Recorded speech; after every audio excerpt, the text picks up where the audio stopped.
है Lev Vygotsky's theory mainly focus on explaining the impact of dash on dash development, यानी Lev Vygotsky का सिद्धांत मुख्यतः dash के डैश विकास पर पड़ने वाले प्रभाव की व्याख्या करता है। आप देखिए अपना SCL में से कोई एक फिट हो जाएगा, सोसाइटी कल्चर लैंग्वेज में से।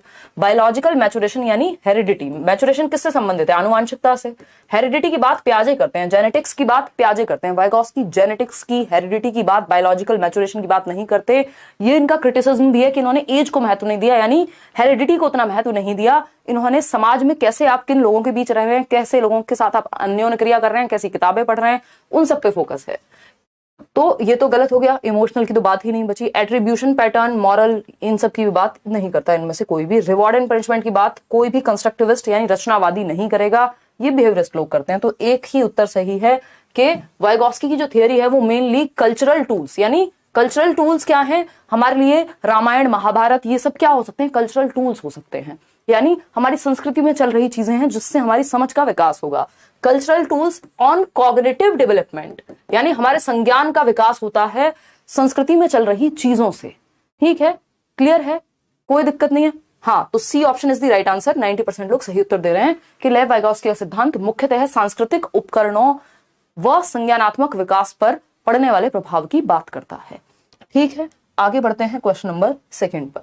थोड़ा सा स्पीड बढ़ाएंगे क्योंकि क्वेश्चंस बहुत मुझे कंपैरेटिवली इजी लगे कि आपने अगर एक बार यूट्यूब पे भी वाइगोस्की की थ्योरी मैंने डिस्कस की हुई है, मैराथन वगैरह में भी देख ली है, तो इससे ऐसा नहीं है वाइगोस्की से मुश्किल क्वेश्चन नहीं बन सकते। प्रीवियसली मुश्किल क्वेश्चंस आए हैं ऑफलाइन पेपर में, ऑनलाइन पेपर में उतना मुश्किल क्वेश्चन आज तक मुझे देखने को मिला नहीं है। जब से 2 बार ऑनलाइन पेपर हुआ है, कुछ लगभग 50-60 शिफ्ट रही होंगी दोनों साल का मिला करके, उनमें मुश्किल क्वेश्चन नहीं है। वो मुश्किल क्वेश्चंस भी हम आगे चल करके करेंगे, किस तरह के मुश्किल क्वेश्चन बन सकते हैं। बट क्योंकि ऑनलाइन एग्जाम में आपसे इसी तरह के क्वेश्चन पूछ रहा है तो पहले हम क्यों पंगे लें, पहले जो जरूरी है उसको कर लें। ठीक है ना। 82% लोग ए ऑप्शन दे रहे हैं। Following Lev Vygotsky's theory a teacher should, teacher को किस चीज पे फोकस करना चाहिए? Provide appropriate scaffolding to students by giving hints and cues. ये बात भी हमें दिमाग में बिठा लेनी है कि वाइगोस्की कहते हैं टेम्परेरी हेल्प दीजिए, स्कैफोल्डिंग दीजिए। कौन देगा? MKO, मोर नॉलेजेबल अदर, वो व्यक्ति जो आपसे ज्यादा जानता है। एज कम हो सकती है, ज्यादा हो सकती है, तो आपको हिंट देनी है, जहां बच्चा अटकता है उसको क्यूज देने हैं। पूरा सॉल्यूशन नहीं दे देना, टेम्परेरी हेल्प देनी है जिस स्टेप पे बच्चा अटकता है।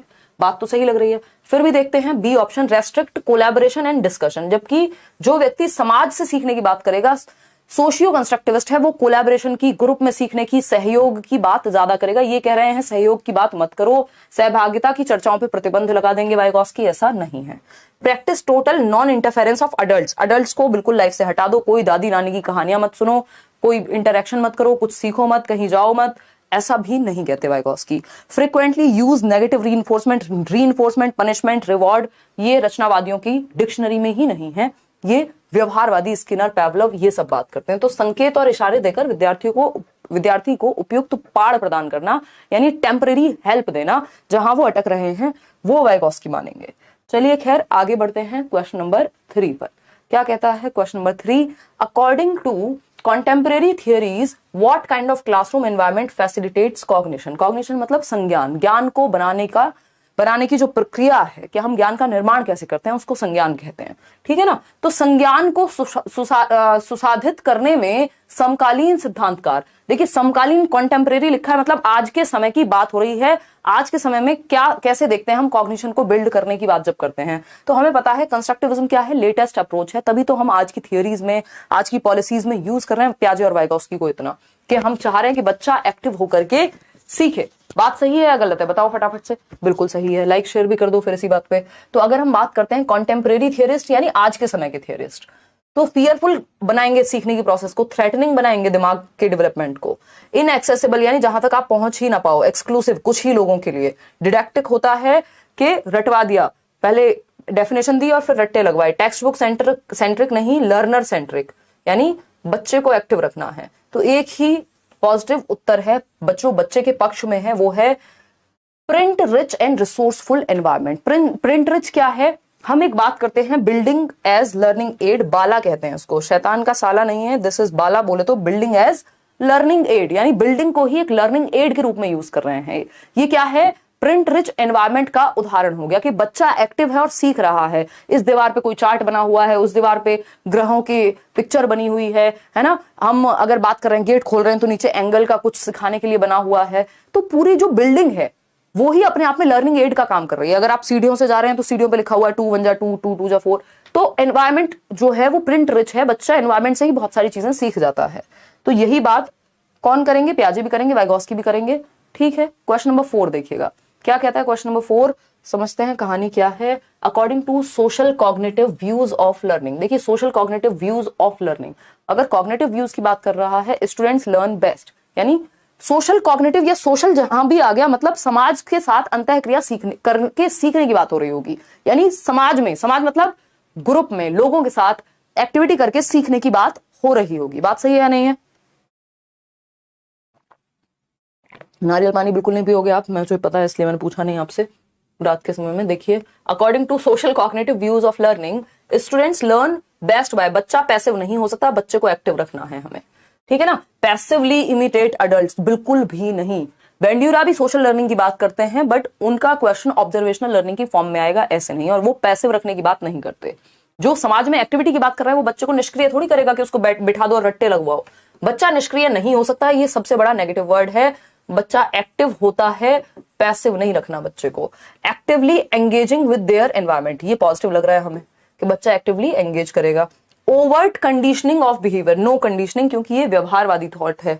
रट्टा नहीं लगवाना। Memorisation of decontextualised information, contextualised होनी चाहिए इन्फॉर्मेशन, डी कॉन्टेक्चुअलाइज्ड यानी संदर्भ में होनी चाहिए, उसके रियल लाइफ से जुड़ी हुई होनी चाहिए। डी कॉन्टेक्चुअलाइज्ड का मतलब है उसके जीवन से उस इंफॉर्मेशन का कोई संबंध नहीं है, बस मेमोराइज करा रहे हैं, रट्टे लगवा रहे हैं। तो आंसर क्या सही होगा? Actively engaging with their environment, अपने वातावरण से सक्रिय संलग्नता द्वारा बच्चा सामाजिक संज्ञानात्मक परिप्रेक्ष्य में सीखता है, अपने एनवायरमेंट में अन्योन्य क्रिया करके, अंतः क्रिया करके। ठीक है बात। अभी देख रहे हैं आप 4 क्वेश्चन एक ही शिफ्ट के हैं। अब आता है क्वेश्चन नंबर 5, पढ़िए और जवाब दीजिए। Who among the following also known as social constructivist theorist, यानी निम्न में से किसे सामाजिक रचनावादी सैद्धांतिक या सिद्धांतकार के रूप में भी जाना जाता है? अभी शुरुआत में ही मैंने आपके साथ डिस्कस किया था। सोशल कंस्ट्रक्टिविस्ट एक ही व्यक्ति हैं, कौन है बताओ? बीएफ स्किनर है। ये तो व्यवहारवादी हैं, बिहेवियरिस्ट हैं, वो भी रेडिकल बिहेवियरिज्म की बात करेंगे, बिल्कुल हार्डकोर बिहेवियरिस्ट। ठीक है ना। जैसे पियाजे हार्डकोर, रेडिकल क्या है? कंस्ट्रक्टिविस्ट हैं। लॉरेंस कोहलबर्ग, इनका यहाँ पे कोई योगदान नहीं है। ये कॉग्निटिव एस्पेक्ट से पियाजे से इंस्पायर्ड है, मॉरल लर्निंग की थियरी है, ना कि इनका इस बात से कोई संबंध है। जेपी गिलफर्ड इंटेलिजेंस की बात करते हैं, ठीक है ना। जो कन्वर्जेंट और डाइवर्जेंट थिंकिंग की बात करने वाले जॉय पॉल गिलफर्ड ही हैं। आंसर सिर्फ एक ही है जो कि आप दे पा रहे हैं सही। कितने? 88% लोग। लेव वाइगोस्की सामाजिक रचनावादी के समाज में बच्चा ज्ञान का सृजन करेगा एक्टिविटी करके, ये कहते हैं लेव वाइगोस्की। सोसाइटी, कल्चर और लैंग्वेज के थ्रू, ये 3 महत्वपूर्ण चीजें हैं। SCL। धन्यवाद रजनी शर्मा आपके कॉम्प्लीमेंट के लिए शर्ट पे। ठीक है, आपको गिफ्ट कर देंगे। और बताइए, आगे बढ़ेंगे। क्वेश्चन नंबर 6 देखिए, फटाफट से समझिए क्या है कहानी, पढ़िए। लेंथी क्वेश्चन है, देख रहे हो। अब यही अंतर है, क्वेश्चंस इजी हैं, बट जो क्वेश्चन पहले 1 लाइन 2 लाइन में पूछ लिया जाता था, अब वो क्वेश्चन 2 4 6 8 9 लाइन में पूछा है। अब बताओ इंसान को चक्कर आएंगे कि नहीं आएंगे, जिसने प्रैक्टिस नहीं की, जिसने आपकी तरह लाइव में क्वेश्चंस को पोल में जवाब नहीं दिया जल्दी से पढ़ के, जिस पे प्रेशर नहीं आया कभी भी, जिसने बस चीजें एक बार पढ़ी और पेपर देने चला गया, इनफ प्रैक्टिस की ही नहीं ऑनलाइन, उसका क्या होगा? क्योंकि 9 लाइन का क्वेश्चन तो सर में दर्द कर देगा, जबकि है इजी ये question. The students in a class are working in groups, यानी एक क्लास के अंदर बच्चे जो हैं स्टूडेंट्स, वो ग्रुप्स में यानी समूहों में काम कर रहे हैं, 2 2 4 4 के ग्रुप बने हुए हैं। टू अंडरस्टैंड अ कॉन्सेप्ट, एक कॉन्सेप्ट समझ रहे हैं। When teacher observes that all members of a group are not able to move further in their understanding, यानी जब टीचर ने ये नोटिस किया कि ग्रुप में 5 बच्चे हैं तो उनमें से 3 बच्चों को कोई चीज समझ नहीं आ रही, या 2 बच्चों को साथ साथ समझ में नहीं आ रही, बाकी के 3 बच्चे आगे निकल जा रहे हैं। अब क्या करे teacher? Teacher helps them by giving prompts, तो टीचर ने प्रॉम्प्ट देना शुरू किया, क्यूज देना शुरू किया, हिंट देना शुरू किया, जहां पे अटक रहे हैं वहां पे थोड़ा सा बताया। Then leaves them again on their own, थोड़ा सा हिंट दिया कि बेटा इसको ना ऐसे कर लो, तो बच्चों को समझ आ गया, हाँ हाँ हाँ अब समझ आ गया मैम। फिर वो अपने साथी से बात करेगा, अपने दोस्त से बात करेगा, ग्रुप में खुद से एक्टिविटी करेगा, तो टेम्परेरी हेल्प दे दी बच्चे को। ठीक है ना। ये कौन सा कॉन्सेप्ट है ये जो टेम्परेरी हेल्प देने का है? टीचर ने खुद से नहीं सॉल्व कर दी सारी प्रॉब्लम, सॉल्व करने में मदद दी है। तो मदद दी है का मतलब कंडीशनिंग होती है? नहीं। पैसिव इमिटेशन होता है? बच्चा तो पैसिव है ही नहीं, यहाँ बच्चा एक्टिव है। रटना होता है? बिल्कुल भी नहीं। स्कैफोल्डिंग होता है टेम्परेरी मदद का मतलब पाड़ या टेम्परेरी हेल्प कहते हैं स्कैफोल्डिंग को। जैसे स्कैफोल्डिंग मान लो सीढ़ी की तरह है कि आपकी हाइट है 6 फीट, आपको 9 फीट की ऊंचाई पे जाना है, अपनी टंकी साफ करनी है घर की, तो आपको एक सीढ़ी का इस्तेमाल करना पड़ेगा उस 3 फीट की दूरी को कवर करने के लिए। तो ये क्या हो गया बेसिकली, वो है स्कैफोल्डिंग, टेम्परेरी हेल्प। सीढ़ी लगाए नहीं घूमते रहते हैं आप, जैसे ही चढ़ जाते हैं सीढ़ी का काम खत्म हो जाता है। समझ पा रहे हो बात को? क्लियर है? और सीढ़ी पे चढ़ना भी खुद ही पड़ेगा, सीढ़ी आपको उठा के नहीं ले जाएगी छत पे, तो मतलब टेम्परेरी हेल्प है। क्लियर है बात?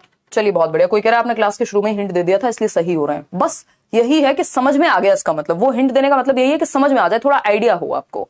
अब एक और क्वेश्चन है, development of language and thought, यानी भाषा और विचार के विषय में क्या विचार है वाइगॉस्की का। भाषा एवं विचार के विषय में क्या विचार है वाइगॉस्की का, ये पूछा है। ZPT बताएंगे, टेंशन ना लो। वाइगॉस्की से संबंधित सारे कॉन्सेप्ट आपके इस क्लास के अंत तक सही से समझ में आपको आ जाएंगे, खत्म हो जाएंगे। 40 क्वेश्चन है, चीजें निकल के आएंगी। मैं एक साथ आपको बहुत ज्यादा नहीं बताना चाह रही, नहीं तो समझ नहीं आएगा कहां पे किस चीज को जोड़ना है। ठीक है ना? बी ऑप्शन कह रहे हैं आप लोग, बताइए एक बार। बी ऑप्शन कितने लोग कह रहे हैं? 40। सी ऑप्शन कह रहे हैं 47% लोग। देखिए, भाषा एवं विचार या भाषा एवं चिंतन की जब हम बात कर रहे हैं, लैंग्वेज एंड थॉट की जब हम बात कर रहे हैं, तो कैसे occurs independent of each other, यानी भाषा अलग चलती है, विचार अलग चलता है, दोनों का आपस में कोई रिश्ता नहीं है।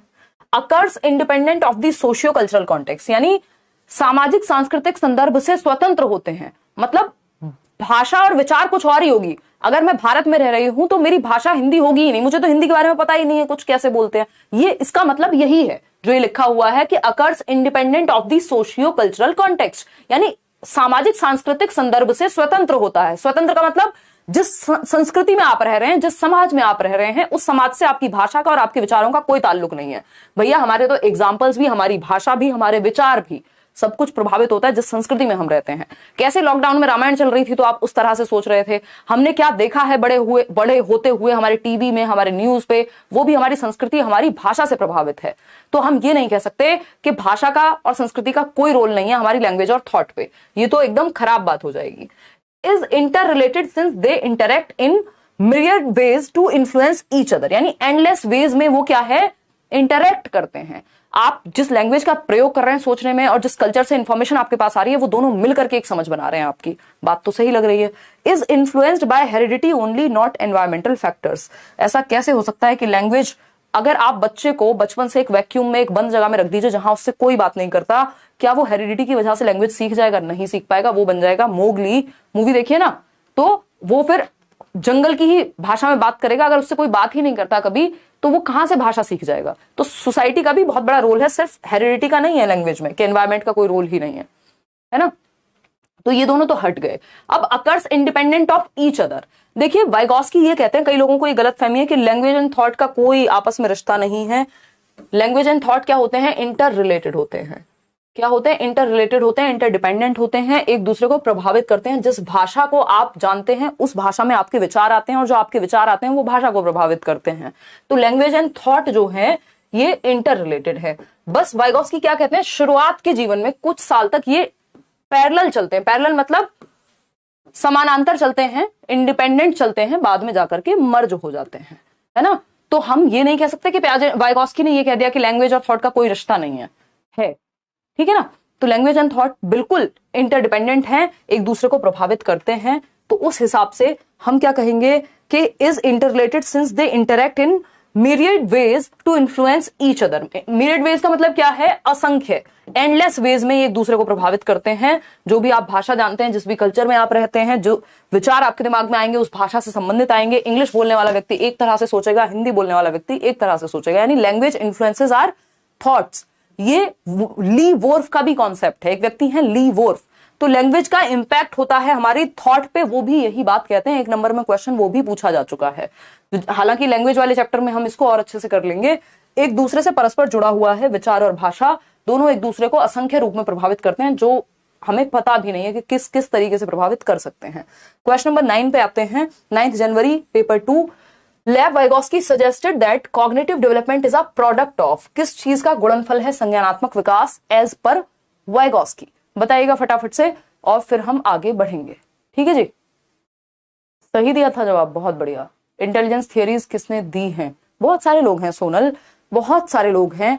स्पीयरमैन से लेके, बिने से लेके, आपके जेपी गिलफर्ड से लेके, थॉर्नडाइक से लेकर के, हार्वर्ड गार्डनर से लेकर के, स्टर्नबर्ग से लेकर के, और सैकड़ों लोग हैं जो बात करते हैं इंटेलिजेंस थियरीज की। आपके लिए दो ही थियरीज महत्वपूर्ण है, एक तो कॉन्सेप्ट ऑफ इंटेलिजेंस, दूसरा हार्वर्ड गार्डनर की थियरी। ये सबसे महत्वपूर्ण है आपके लिए, वो हम इंटेलिजेंस के चैप्टर में डिस्कस करेंगे। लेव Vygotsky suggested that cognitive development is a product of dash, यानी वाइगोस्की के अनुसार संज्ञानात्मक विकास किसका प्रोडक्ट है? 94% लोग सी उत्तर दे रहे हैं। जेनेटिक, देखो जेनेटिक्स को तो इन्होंने इग्नोर ही कर दिया वाइगोस्की ने। इस बात पे तो इनकी आलोचना होती है कि बायोलॉजिकल एस्पेक्ट को ध्यान में नहीं रखते, इनके लिए जेनेटिक्स मैटर नहीं करते, इनके लिए एज मैटर नहीं करती, इनके लिए आप क्या इंटरेक्ट कर रहे हैं सोसाइटी और कल्चर में, उससे आपकी समझ बनेगी।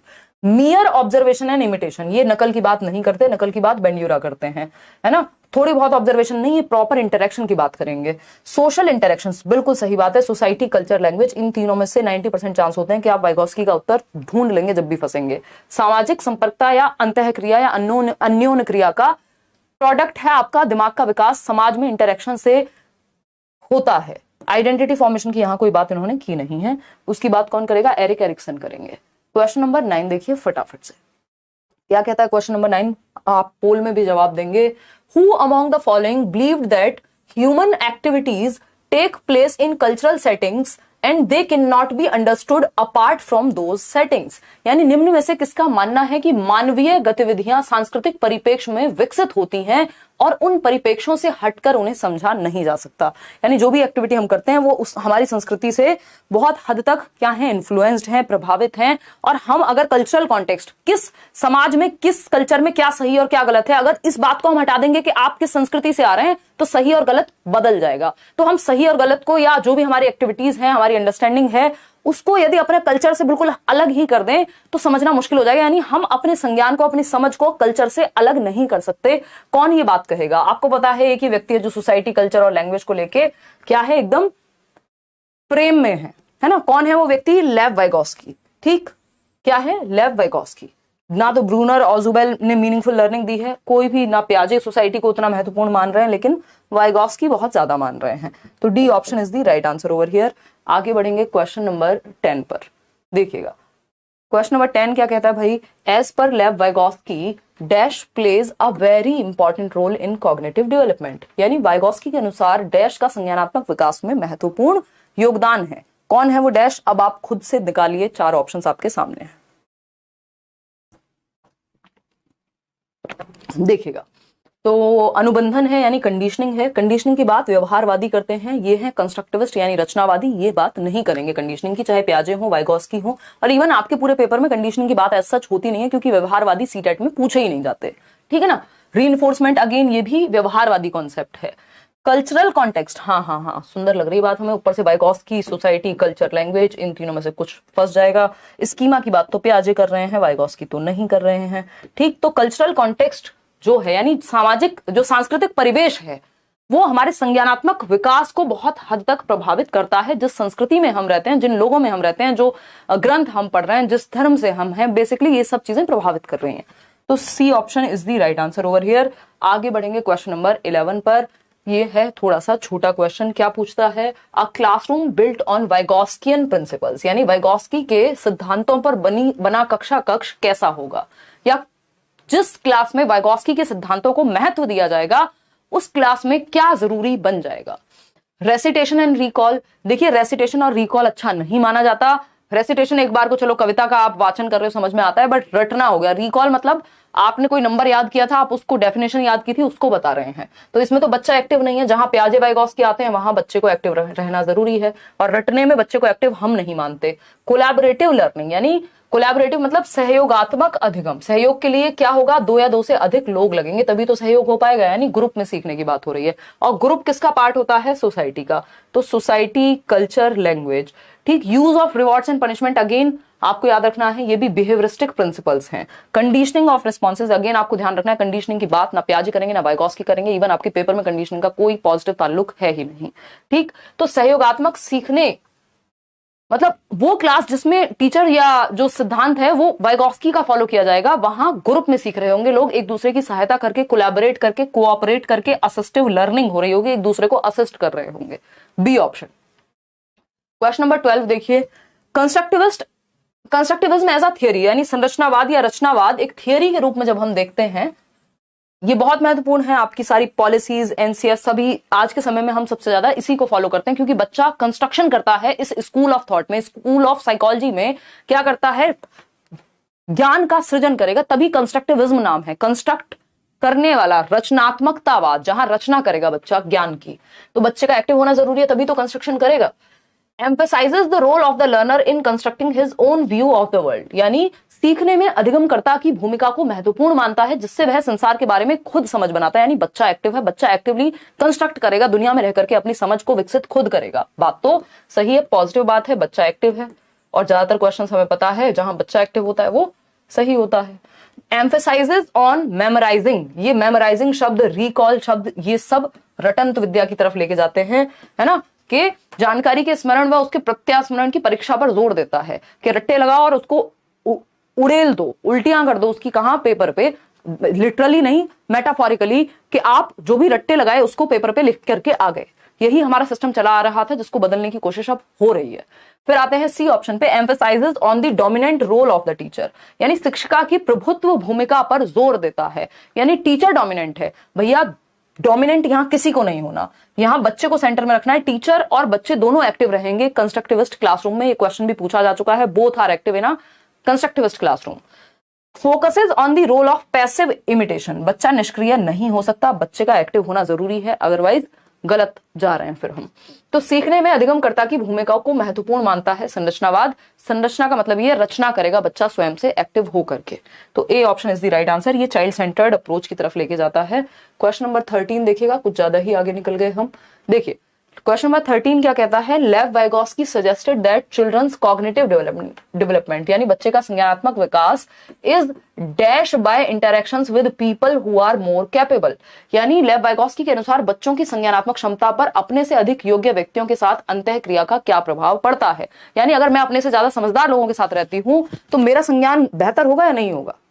भाई कहा जाता है ना, you are the average of 5 people you live with और यू लिव अराउंड, मतलब आप क्या हैं, औसत हैं उन 5 लोगों का जो सबसे क्लोज आपके रहते हैं, है ना। तो वो कैसे हैं भाई, अगर आप अपने से मूर्ख लोगों के साथ रहेंगे तो आप उस तरफ जाएंगे, और अगर आप अपने से समझदार लोगों की तरफ साथ रहते हैं तो वो आपको उस तरफ लेकर के जाएंगे, ठीक है ना। तो इसका मतलब क्या हुआ, लेव वाइगोस्की सजेस्ट करते हैं कि चिल्ड्रंस कॉग्निटिव डेवलपमेंट, यानी बच्चे का जो संज्ञान है, is dash by interactions with people who are more capable, कैसा होता है उन लोगों के साथ अंतःक्रिया करने पे जो उनसे ज्यादा योग्य हैं।